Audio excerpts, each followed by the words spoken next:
1 or 2 more minutes. I appreciate you all being here. I sent this invite out to the New York State Coalition for Higher Education listserv, as well as the SUNY Sustainability Coalition listserv, as well as some internal University of Buffalo committees, like our Professional Staff Diversity Committee and our LGBTQFSA. So we have a range of people here for this. And again, I'm excited. I'm going to give a brief presentation, and then there'll be a little bit of discussion afterwards. So that being said, I think I'll take the opportunity to dive in here because there is a lot to cover. And I want to hear from you all at the end too. Cool. Well, so the flow of today, I always like to give a presentation, or I always like to tell people why we're here and what we're going to go through in the next hour. So there's really 3 parts to this conversation. So we'll have a brief introduction on queer ecology.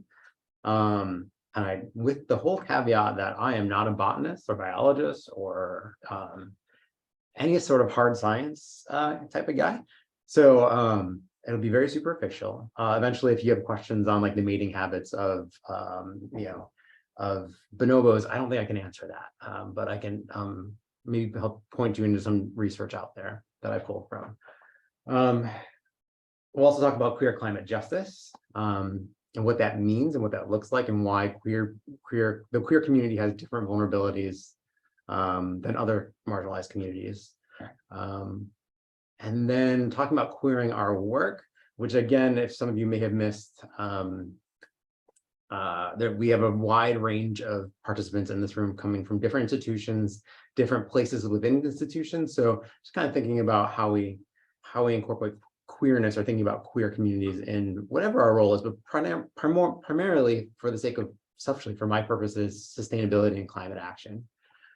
That all being said, I need to really start off with a lot of gratitude for these individuals here. In February, I got the opportunity to attend the National LGBTQ Task Force annual conference called Creating Change. And they had a day-long institute on queer climate justice. So we're talking about this for an hour. So it's a really abridged session of this. But these 3 individuals really created it, and I pulled a lot. They shared a lot of resources for me, and I pulled a lot from it. So Leo Goldsmith is a researcher, and they have really been working with FEMA and just talking about how there was disaster response and how LGBTQ. I'm going to personally, I like the word queer, so I'm going to use that. It's a little bit easier, rolls off the tongue a little bit easier for me. So I'm going to use queer communities and how they are taken in consideration for disaster response. And then Desi Fontenot, which is her last name, and Vanessa Raditz are from the Queer Eco Project. And they really developed the backbone to this whole presentation and have done tons of research onto that. I will say after this presentation, I've kind of packaged up a lot of resources that I will send out to everybody who's registered, including these websites and these publications and these resources, their resources and the research that they've created. So much gratitude for that. They had a really great, safe space to have this conversation with on queer climate justice. And I don't know if any of you in this call identify as queer, but to be around just queer people all day for like almost a week, it's a really energetic experience. So we're going to dive into I learned this from 2 places. To tell your origin story, it's really a way to bond with people who you want to build a relationship with. And I learned this through some of my previous work from the university. I'll get into in a second, but also somebody who's on this call, and they have stood from RIT. The importance of telling your origin story really lets people know where you're coming from, why you're talking about this topic, why it's important to you. And if we were in a smaller setting, I'd kind of want to ask you all the same. Sadly, I don't have that opportunity. And also, sadly, I don't like talking about myself, but you're going to hear me talk about myself for maybe about 5 minutes. So I apologize. going back to what I said about Neha from RIT, you may have heard this origin story that I've told on other workshops if you've attended the Environmental Justice 101 session that we have co-hosted in the past. But so I'm from an area right outside of Binghamton, New York, and my family has grown up there. This is an old IBM plant. They were, when I was younger, I remember my parents talking about the plume. I didn't know what that was, but the plume was a toxic site that really contaminated the land around the IBM plant and residential homes around it. So it was, it became the EPA made it a Superfund site in 1979, and it's a 300-acre toxic plume, full of a lot of chemicals that I can't pronounce. I'm also not a chemist, or my background's in urban planning, so it's always about using easy language. So chemicals in the land that were used to manufacture like computer chips and microelectronics. It did. They were required to clean it up, and it has been cleaned up to this day, but the effects of it are still present. Like you can drive around neighborhoods and see ventilation pipes from people's basements to take the air out of the basement and bring it outside, so it doesn't go up through the home because there's still toxicity. The residents recognize this as a problem because there's higher cancer rates, higher rates of stillbirths. There was a story about a young girl who I think was doing like a cartwheel and just her bones were so brittle that her leg broke. So how this became an environmental justice issue was, if you look over time at census tracts, I think in 1980, the census tract was pretty much white. This area is pretty white. And then 1990s, you see that trend go up, like less white people, more Black and brown people. And then in one of the latest census, it's one of the most diverse census tracts in Broome County or the Binghamton area, especially in Endicott where it was. And you also see at the same time, over time, the renter rate goes up. So more people are renting. So what that means is maybe people are moving into the neighborhood. White people who live in the neighborhood couldn't sell their homes because it's on a toxic site, but they could rent it to people who might not be familiar with the neighborhood. So that's an environmental justice issue, right? So these marginalized communities might not recognize the legacy of the land. So, so that's part of my history. The other part of my history is I went to school at the University of Buffalo for urban planning, and I focused on food systems. So here's some of the community work that I participated in with an organization called Grassroots Gardens of Western New York, and they helped neighborhoods steward vacant land, turn that into community gardens. So there's, again, a lot of land in Buffalo is contaminated because of its industrial legacy. So there's big conversations on that. I got the privilege of working with young people all the time and making positive changes, and people who live in neighborhoods for years making positive changes in places where they haven't seen that kind of investment. I really need to swap out this picture because in the top right, I'm looking very, very sternly at a bunch of Girl Scouts that are just having fun. I think it was just really hot that day. So anyway, so that's for the, until about February when I went to the Creating Change conference, I thought that was my story. I thought that was it. And then I recognized I was missing a whole big piece of my origin story and why I'm in this work, why I'm in the sustainability work. I'm gay. So it's always fun to come out to, especially a bunch of strangers. But I've always considered, I've always been thinking about, the institutions that we've built up over decades of colonialism and white supremacy and heteronormativity, and how it's not there for a lot of people, especially me. So I, again, like the perspective of I've never thought about my queer side as why this work is so important to me. Because the connection we'll get to is, these systems that we've built up over time are extractive and they're endangering the planet and everybody on it, right? So I think the biggest reason why I'm in this work is this identity that I hold. So again, when I say in gratitude to those three individuals back at the beginning of my presentation, I really mean it, because they made me realize and recognize it's important that I am communicating who I am and where I'm coming from. And this this part of me because it's pivotal in making changes on a broader scale too. The queer community has a lot of power to make changes that are better for the planet, and we'll get into that. Okay, so again, how I preface this as I started, I'm not a biologist or botanist. I don't even know if I'm using those words correctly, but I'm going to give you I'm going to give you a little bit of what I've learned about queer ecology, and there are so many great resources out there that I will share at the end too. So we're all in this together. Monocultures of the mind. So a monoculture, those we might be more familiar about using the term monoculture for agriculture at this point. So we're just growing one crop on a big scale. There's not much diversity of growth of product coming out of that type of agriculture. It's extractive. It's not good for the environment. So when you think of monocultures of the mind, it's the same thing. So throughout, it's a colonial mindset that we've kind of that Europeans have spread through colonialism of just there's one real way of thinking, right? And the gender binaries are a big part of this mindset. We're taught that there's male and female, and that's it. It's the opposite of diversity.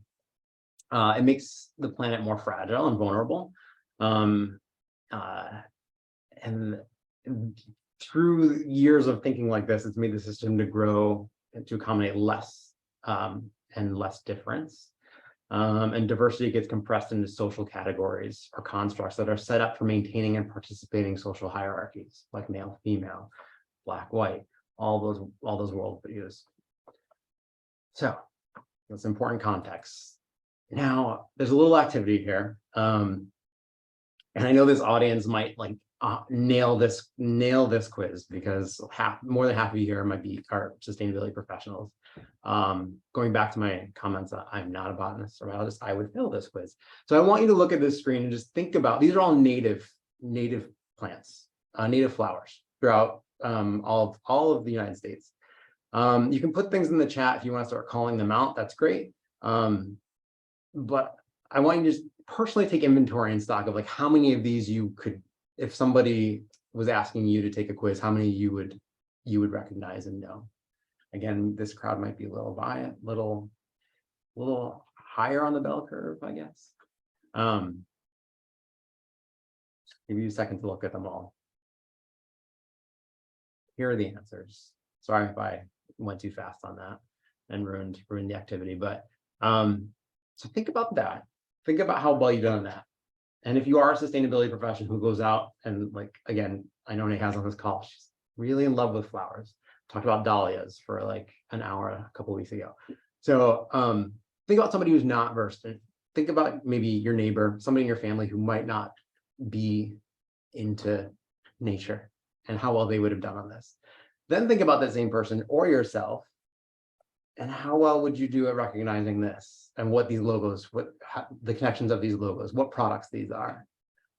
I feel like I can roll through all of these fairly quickly. Amazon, Barbie, Coca-Cola, Disney, eBay, Facebook, Google, H&M. So were we taught this? Did we study this? Did our grandparents pass this knowledge down to us? No, we were just bombarded with corporate logos, and it's all around the world.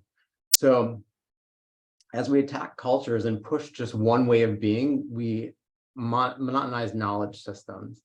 And what knowledge that we learn matters. So in a different context, we're at work, what knowledge ends up mattering, what ways of knowing end up being valued as are important, and what we shouldn't just assume the dominant structures of knowledge are the ones that should be valued. So the average American, so Mishkau Kenomagam does traditional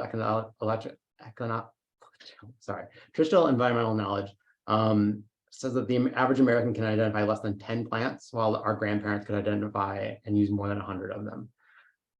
So this, again, goes and reinforces what we're being taught, and to how this connects to queer ecology now. Here's another game, and I do want a little bit of, I would like to look at the chat a little bit and see if you could, I'm going to read off. We're going to talk about some queer animals. I'm going to read off a description on some of these, and if you want to put the number of what animal you think it is in the chat, that would be that'd be great. There's a little bit of queerness in all of these. So, okay, here's a description. Just throw the number in the chat. By day, I open up and present pollen-producing flowers, and by night, I display my pollen-receiving fruit-producing flowers throughout the day on the same plant, just shifting gender expressions all day long. Which number up here would that be? 1, 2. Correct answer is the avocado, so 1 there. I'm a masculine mammal that can produce milk to feed my young from my own nipples. I think the students that just walked into my office are wondering what I'm doing right now.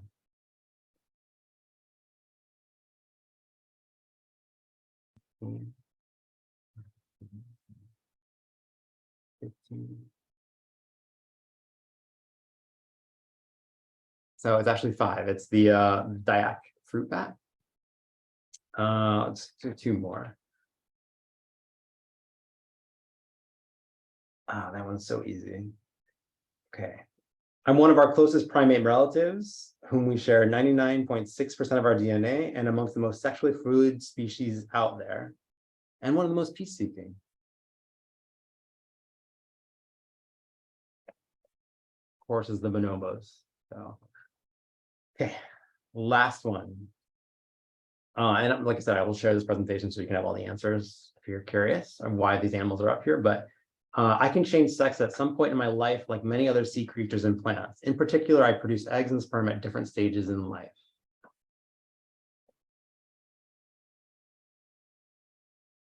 $11. Yeah, nice job, guys. So Finding Nemo would have a little bit different story if we told that, right? So this is going back to, this is a callback to how we've been taught about binaries and gender, and how being queer is not natural, when actually it's very natural. It's everywhere in nature. And these are just some examples, and it's shown in many more species, like the gay penguins from, I think it was Berlin. That was a huge story a couple of years ago, a decade ago at this point. So yeah, being queer is completely natural, and we start changing how we communicate that. All right. Thank you for entertaining me on that. Here's where we're going to get into the climate justice part of the conversation. We talked about the ecology just to kind of set, to ground us in being queer is completely cool, right, and natural. I'll have to click on that later. Mike, thank you for sharing that. I'll attach the links later. So we're going to frame it a little bit more here. We're going to frame climate justice and queer climate justice a little bit more. So those of you who might not recognize this, this is Buffalo. This was during the Christmas holiday, the blizzard that killed almost 50 people. Just to talk about high-level climate justice. Climate justice means that, you know, the effects of climate change are going to hit communities that really didn't cause the changing climate a lot more severely. And you can see that in Buffalo. Some of the justice aspects of that, where people are traveling from work who didn't have the luxury of, you know, being released home in time from jobs that they needed to go to survive. And then just the effects of you know, the city being shut down for basically a week to get food. Some neighborhoods didn't have heat. And that really was not a great time during the blizzard. So, you know, these effects of extreme event, you know, marginalized communities face the greatest risk of impacts because of systemic discrimination, and that leads to poorer health and economic and social outcomes.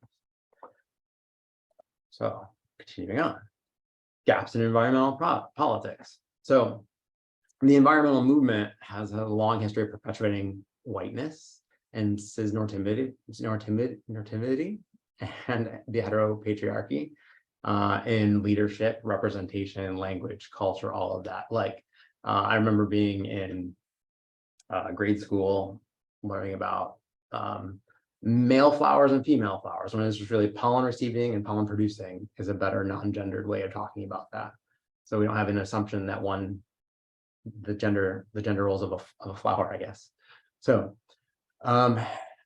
in that history, there's been the exclusion and removal of indigenous people, especially like when that went hand in hand with the creation of national parks like Teddy Roosevelt, and the forced removals of people and kind of perpetuating that nature should be untouched and pristine when these people have been taking care of these areas much longer than the colonizers had.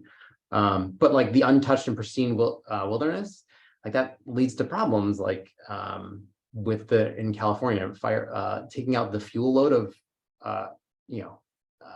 that led to a higher fuel load in California forests and so many forest fires. If you're in Buffalo today, we are under another air quality advisory. So that with the forest fires up in Canada. And there's also like this gap of on the right here, you see Desi, who was in New Orleans after Katrina, and this was written on a wall there. The chemicals in the water is turning the freaking frogs gay. So there are certain type of frogs that will adapt to herbicides by shifting endocrine disruptors. It's a way for them to cope with the pollutants that we are putting in the water, but it's a natural thing for them to do. This is an expression that frogs can change their gender when it's needed. There's also the president of Bolivia once was talking about how estrogen in chicken is making men gay, which is common. I see that a lot, especially like fitness in the fitness world too. Yeah, Jurassic Park. Yeah, yes. And it shows that this kind of language shows that maybe queer people are an impact of pollution, or again, going back to that unclean or not natural category. And that, happy Pride, we're all the same on the inside. Me and this hamburger are very similar.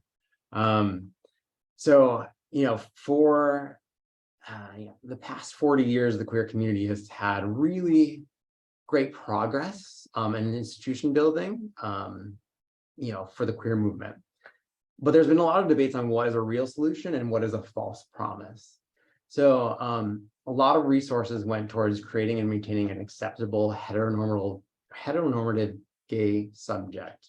And it was like a proper gay citizen, so the media could sell to people to make it more accepting, and then kind of, that's kind of what the burger is kind of alluding to too. Like it's almost as a marketing ploy. There's a need to center racial and economic justice within the queer movement as well. So that's been more of a struggle on building the intersectionality between this movement. And what I mean by that is, I'm sure many of you have seen these shows on the right. They're all these main characters are all what?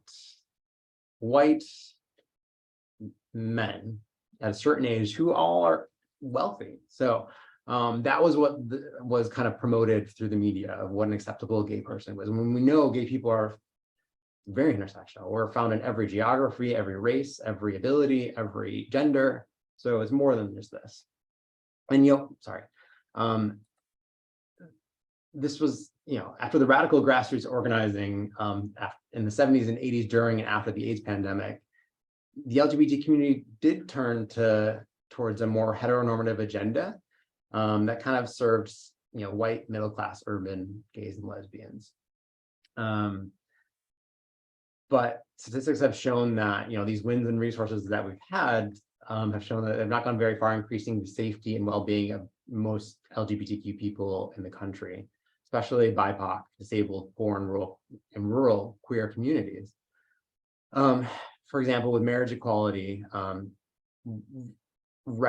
these are all comments that are up for debate. I'm also, figuring out how I feel about a lot of this work, but marriage equality, rather than undermine an institution that is a gateway for a bundle of rights. So we use marriage to get access to things that anybody should really have access to. And we've reinforced like a nuclear romantic partnership. And then it kind of screwed over a bunch of people who are kind of relying on a domestic partnership for non-romantic relationships to have access to healthcare and other resources. Then the Don't Ask, Don't Tell and hate crime legislation increased military and police spending and steered us away from demanding alternatives to those systems that criminalize us, and kind of bolsters up imperial institutions. So, all of this is to say too that it was found that only 3% of funding really got to rural communities as well. So there's a big gap there, and when we know that 1 in 3 LGBT people live in rural communities, so making sure people, those our queer family in those areas are protected and feel secure. So liberation will require disinvestment from institutions that target us and perpetuate and exacerbate existing social and ecological problems. Framing again more towards climate change and disasters and how we talk about the queer community in this. So in 2018, the 4th National Climate Assessment stated that climate change is causing extreme events to become more frequent, more extreme, and will disproportionately impact vulnerable populations. Until December of 2020, when FEMA identified the LGBTQ+ communities as vulnerable populations in their progress report, queer communities were not named as vulnerable populations in the context of disasters within the United States. The literature points to 2 things. So this is the vulnerability, and not much work has been done. Leo Goldsmith, who I mentioned before, they really did a lot of research on this to kind of capture what the literature says. But the vulnerability of queer and trans people, there is vulnerability to queer and trans people in climate disasters, but the second is it's invisible, and the invisibility of this vulnerability is shown throughout society and media. We're going to talk about what that is in a second, but part of this invisibility is due to LGBTQ people closeting their identities for fear of violence. So the climate crisis, as this climate crisis intensifies, LGBTQ people may face even greater threats as social instability and resource scarcity, increased homophobia, and other forms of violence.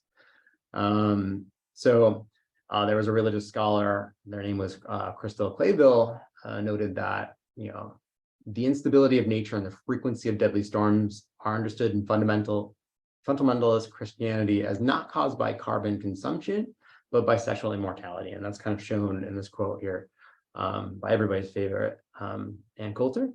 And, we've seen tragedy happen again and again in our queer community of Colorado Springs and Pulse nightclub as intensity, as the world starts to crumble around us environmentally. The aggression is the fear of the aggression is going to get worse. And this stems from a long history of religious movements calling LGBTQ people unnatural or crimes against nature. So more on that in a second. And what I was talking about before, the intersectionality is very important. So queer people are not just white, and that needs to be taken into account. So, there is, we need to talk about our Black and Brown and Indigenous queer people, low-income queer and trans people. I think that's the first time I said trans today, which I apologize, but that's a big part of this too. FEMA recently held a workshop on this topic of LGBTQ vulnerability and disaster response, and there was a panelist whose name was Reverend Naomi Washington Leapart, and she made this comment that queer people face little disasters every day, and this is a big disaster. So we're already stressed out about little things that happen to us, whether it's microaggressions, whether it's blatant discrimination, whether it's violence. So to add the climate catastrophe on to this is synergistic in how and the anxiety and mental anguish that we have. So okay. So let's get into some of these contextual vulnerabilities. LGBTQ people are more likely to be impoverished, homeless. About 40% of homeless youth are queer. One fourth of queer youth are food insecure.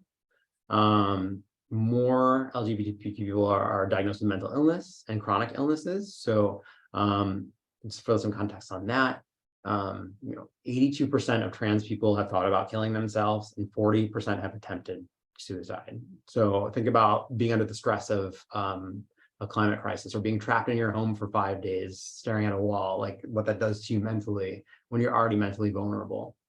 You're unable to access healthcare, or they're more likely to have access to healthcare. And they're more likely to be incarcerated, which is something that in general, climate change and disaster planning doesn't really take into account people who are trapped in facilities where they can't get out. So, the queer community has a three times higher of an incarceration rate. And there was a survey put out to trans individuals, and 19% of them have stated they've been in jail for some sort of capacity. So there's a high queer population in jails themselves. So there is a need to focus on the intersectionality in these communities. It's not just Will and Jack in New York, or Cam and Mitchell in California that can kind of flee when a disaster hits, right?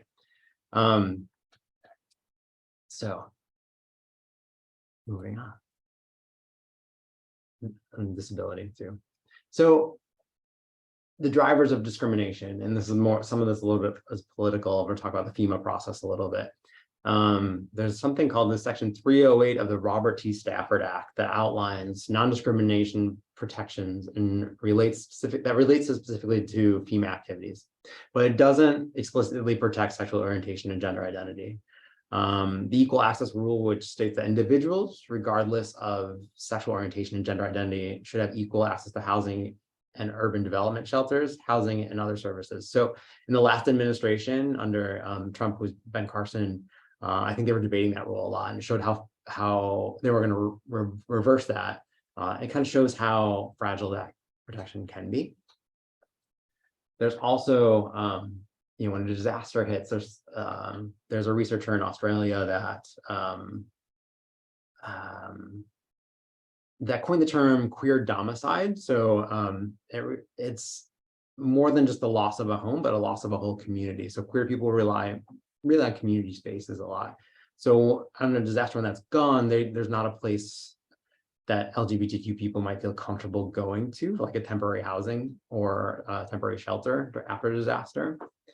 And despite, legally, the LGBTQ community cannot be turned away from federally funded shelters. They can be discriminated against by staff and other residents and lack access to critical medication, such as hormones for transition, HIV medicines, HIV preventative medicines, and other medications for chronic illnesses. So, for example, I think after Hurricane Harvey, 2 Black trans women were arrested for using the bathroom of their gender at a shelter. So the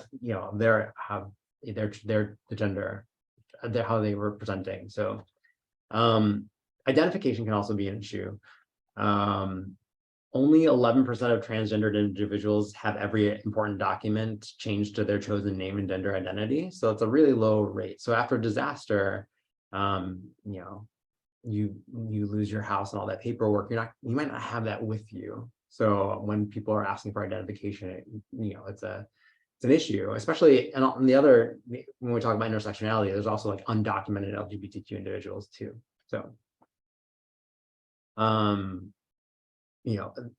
another layer to all of this is that LGBTQ people have their chosen family, and the government doesn't kind of reflect some adaptability or flexibility with that. So instead of just your biological family, queer people have a chosen group of family that they rely on.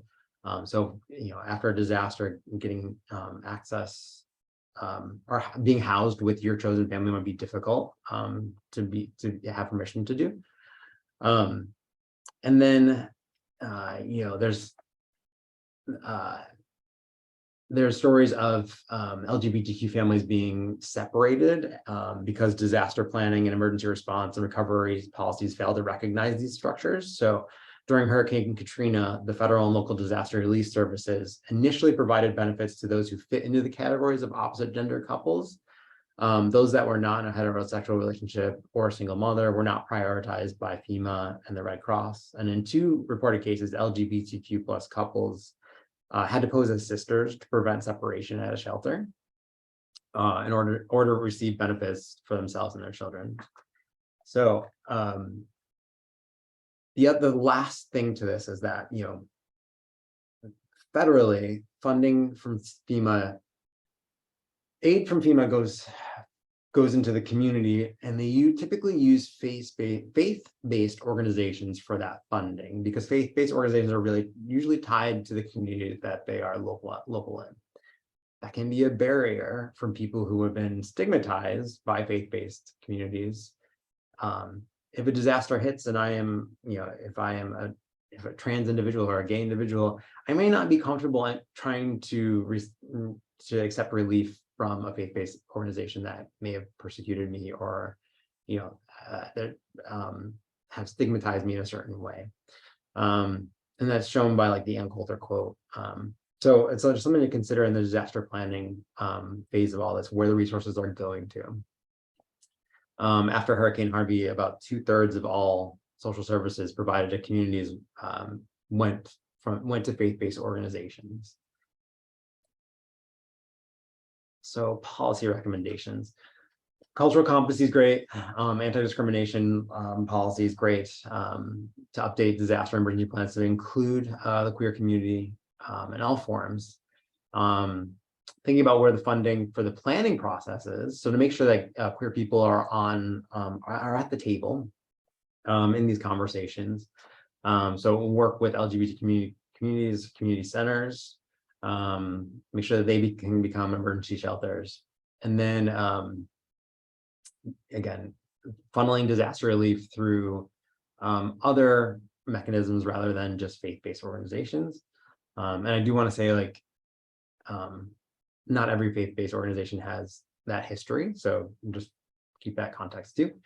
And then, everybody should have healthcare just in general, so broadly, for access to mental health, especially. So we're headed towards the end of this kind of queer climate justice section, so the second part of our session, and then we'll get into a discussion. I can stop talking, I can hear from you. But this quote here, queer people of color, liberation work, and critical trans politics recognize that confronting climate change is deeper than adapting to survive storms, as necessary to fundamentally challenge the systems of oppression. So that's why the queer community is the queer resistance, that community that we've built over decades of oppression, is naturally poised to kind of take down these systems that have created this climate crisis. We've always been part of that, but to lift that up and that's why I've been more vocal about who I am as a person, as a gay man in my work, so it's a little more visible in this. And I recognize, it's just I can share my story through a white gay man's perspective, but the queer community has a much more robust and bigger story to tell in this. So, also, resilience doesn't mean that a group of people shouldn't be given help or left to its own devices. We need to be talked to in the planning stages of all this. Just so to be resilient. So at this workshop that I attended in February, there's also a collection of queer individuals from Puerto Rico who were speaking, and they really took issue with the term resilience, and it's made me really think about how we use that term, because they were saying, like, after Hurricane Maria, everybody was calling their community resilient, and for them it was like, well, just stop effing causing this problem to us so we don't have to be resilient. Like, that it's not something for everybody else to feel better about after a natural disaster, but they actually had to live through it. So just thinking about what resilience actually means, and making sure that through the planning process, you don't have to be as resilient as we need to, I guess, in extremes. Okay, so that was, again, an introduction on queer ecology and an introduction on queer climate justice. There's a lot of research into that, which I will share share after this. I'll email out to all of you. But I have a few questions here, and we can open up to a little bit more discussion with whoever's comfortable. I will note that I am an introvert and I hate being asked to talk, so you don't have to say anything if you don't want to. I'm guilty of going to conferences, and if I notice a session says we will have half of this will be discussion based, I'm going to another workshop. But that is to say, I'm very happy if anybody wants to share with us.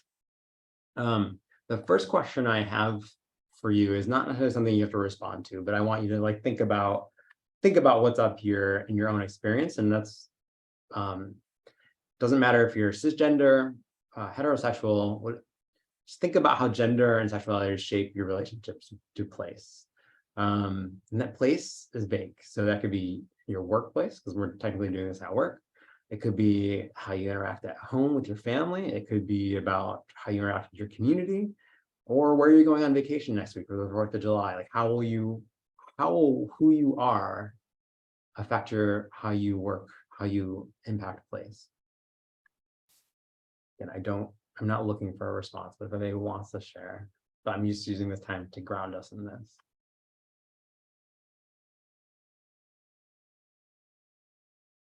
And now I'm going to start asking for some responses if anybody wants to. Thinking about that, and thinking about some of the history of the environmental movement, if you're in the sustainability profession and you join this call, how are these movements perpetuating the cis heteropatriarchy and excluding queer communities? And are there ways that we can intervene? So again, you can think globally, nationally, locally, institutionally. Are there ways the queer communities being excluded in some of this conversation that you can think of that come to mind?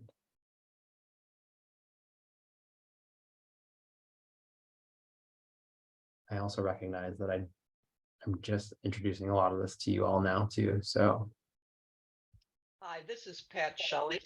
Hi, Pat. And my camera doesn't turn on. Sorry for the lack of video. They can keep looking at me. It's all right. But one thing that is, when we talk about diversity and so forth, we always, not always correctly, but we identify constituencies. And so the queer constituencies should be at the table to look at, panels at academic conferences, planning, as you pointed out, disaster relief. I mean, there's a window of opportunity since Buffalo got blasted with criticism for their handling of the Christmas blizzard. Mm-hmm. Yeah, I think there's a huge gap in that. And I will speak, for some of my colleagues here at the University of Buffalo. The queer community is pretty fragmented here in a way, and anybody can step in and correct me, but this is my thoughts on it. We don't have a LGBTQ resource center for a college our size, and that's very rare. So, if you want to engage the queer community here on our campus, we have the our Faculty and Staff Association, but then we also have our student associations, and there's many different student associations, and then the students come and go, and there's no real directive for the queer community here. Well, I shouldn't say directive, but there's no resource center for the queer community. So if we did want to engage them in our planning process, especially with our climate action plan, which we'll get to in a second, there's no one stop shop for that. I shouldn't say one person, because there shouldn't be one person, but there's no solidified place or space for that.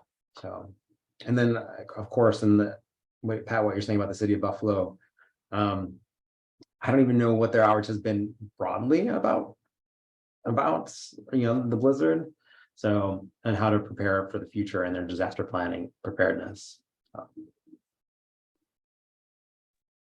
Anything else?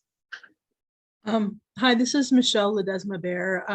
I serve as volunteer disaster spiritual care provider with the American Red Cross, and have been deployed to a number of disasters, including Buffalo, Uvalde, Hurricane Ida, the tornadoes in Kentucky over the Christmases. And I have to say, I completely agree with all of the assertions and comments that you've made about the disaster response organizations not planning for and taking account their own biases and strategies around really a lot of, sensitive and marginalized peoples of all sorts. And one of the things I also, while I endeavor to be an ally in the best ways that I know how, and as much as the temptation is to shut down and distance from anger or resentment of that fact, I feel like the best way that I can be of service is to be a voice in the room, and kind of use my white cis presence and voice as an ally, an advocate for these circumstances. And also, I should say, I mean, I'm also a university chaplain. I do progressive campus ministry. So I just really appreciate this conversation. I appreciate all of the work that you pointed out. I'm learning so much from this presentation. And I guess my response to the question about how we can intervene is as much to hold space and listen and stand down and invite more conversation and create safe spaces for people who need to voice their harm and their sensitivity and the ways in which they've been harmed, in addition to the events that people are trying to respond to.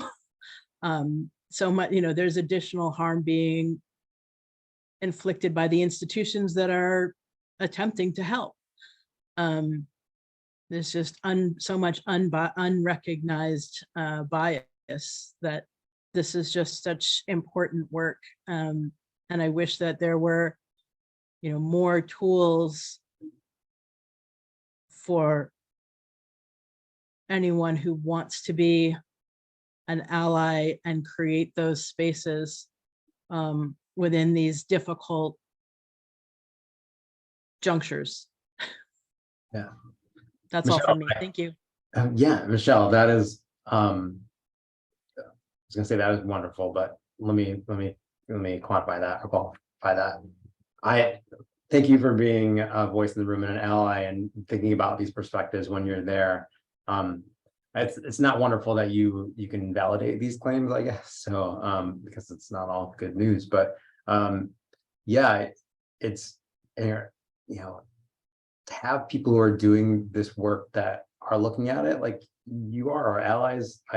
It's helpful to have that, to create spaces for these conversations. And that you point out, you made me think about something that, even if the directive federally is to not discriminate and make sure everybody has equal access, sometimes it gets lost in the first responders that are out there, or the volunteers that are out there trying to do the relief. And again, knowing that, when a disaster hits, sometimes it is kind of, I'm sure it's very frantic, like all hands on deck, you just kind of mobilize.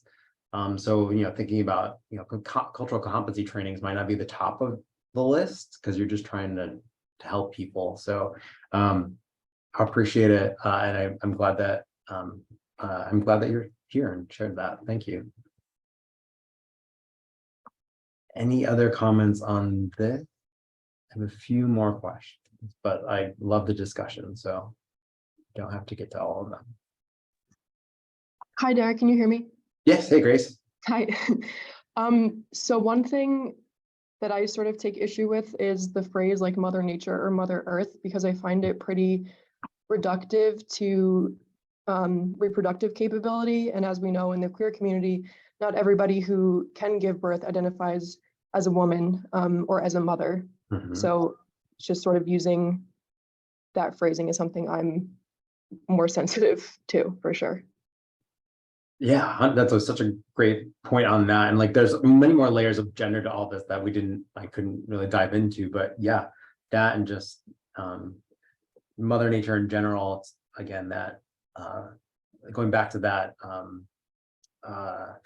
male female hierarchy of like man dominating nature, or female Mother Nature is another like I'm blanking on the term, another system that we've created, dichotomy that we've created there. So, but yeah, the perspective of not everybody who identifies as female can give birth is something to change. That language would be great. Anything else as I move on?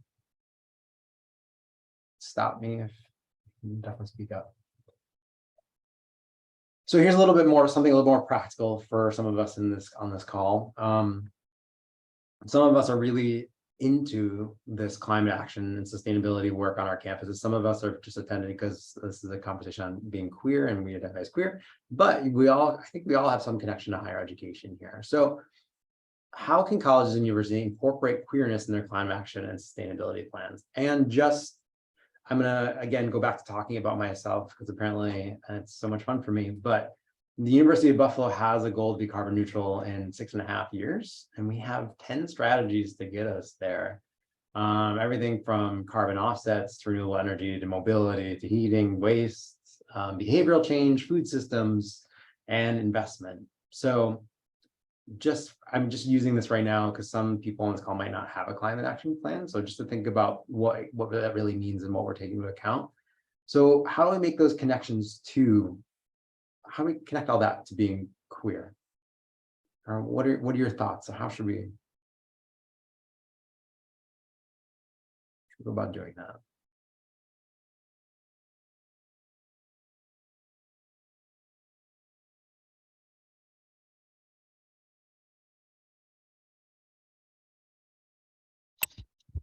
This is Pat again, and I'm at UB and I'm with social work. So a question that comes up here is, how do you measure? So you can measure, carbon offset perhaps, but how do you measure whether you're queer friendly, inclusive, etc.? So that's, I don't know. I don't have the answer to that, but that's something to ponder. I love that, Pat. I'm taking notes and I wrote, I love that. And that would make no sense when I look back at it. So how do we measure that? And it's a great question. And that's something that I think our UB LGBTQFSA is really taking a harder look at. And there are like national and international ranking systems out there that help us measure that. But I also think there should be some sort of, national and international rankings are great, but there needs to be some local context to that. And maybe it's something we develop, here, or even I'm looking at everybody on this call is from New York State, basically. Maybe there's something like a New York State way we can kind of look at this too. But that's a great question and taking into account for that too. Anything else? Oh, Mike, sorry, you wrote in the chat, bring in more people with expertise and lived experience from the queer community. Yeah, and that, it's 100%. We were going back to that monocultures conversation, that one way of thinking has led to this crisis. But the beauty of the queer community is there's just so many different, like queer means like different, like it's different, it's diverse, it's different. So bring in those voices, because I'm sure we've had great ideas. We've been, in a resistance movement for so long, we have different perspectives. And I'm just talking about the queer community. Like, think about the intersectionality with all of that, the diversity of thought in race, in origin, in geography, all of that. Amplify those voices to find solutions. And actually, and not tokenize those voices, make sure that you're actually listening and implementing, you know, some of that thought. Okay, I have 2 minutes, and the last question is the most important. And what does a queer future look like? So some of us on this call might not be queer, but this question is very important for a couple of reasons, because I'm forgetting his name, but there was a really great social media post about how queer people have not really had the luxury to think about future. And well, hold on, give me a second. Queer people have not had the luxury to think about future with the AIDS crisis, just with dealing with like policy changes and policy work and advocacy work. We haven't had the ability to think about what our ideal future would look like for a long time. And that's a thought that kind of is connected in other like indigenous futures or Afrofuturism. Like the marginalized communities have always been, like I said, living every day is a little crisis. They're always trying to put out the fires. So taking the time to think about a future that we all want, or that, you know, our community wants, that could be, is probably better from the planet than what we're living in now, would help us build achievable goals, or maybe not achievable, but it help us give us goals and targets to get to make the world better. I say maybe not achievable because sometimes when I think of a queer future, I'm thinking of like drag queens and flying cars. So maybe that might not be the most impactful, but anybody have any thoughts on what a queer future could possibly look like?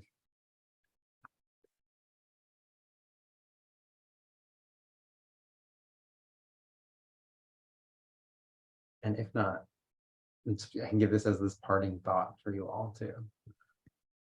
I think the queer future is already happening in a sense, because I'm looking at young people, and I'm looking at the 3-year-old that in daycare wears his male presenting hair up in a ponytail and wears a pink tutu. I'm looking at the 8-year-olds that say, my pronouns are they, them. I'm looking at everyone age 25 and under who say it's a climate crisis, and there's no such thing as being, you know, anti environmental preservation. Yeah, Pat, thank you for that. That is very true and it is here. I think, you know, being fortunate to work at the university, being surrounded by young people, even I can see, and you know, the past 15 years since I've graduated, just people being more comfortable with who they are and expressing who they are on our campus, even though we don't have that resource center. And I know my UB colleagues know that, like, you know, we had big issues this past semester with inviting speakers to campus, but having everybody as a community, LGBT community here on campus rally and mobilize for that was pretty inspiring. So you're right, I think we're getting there.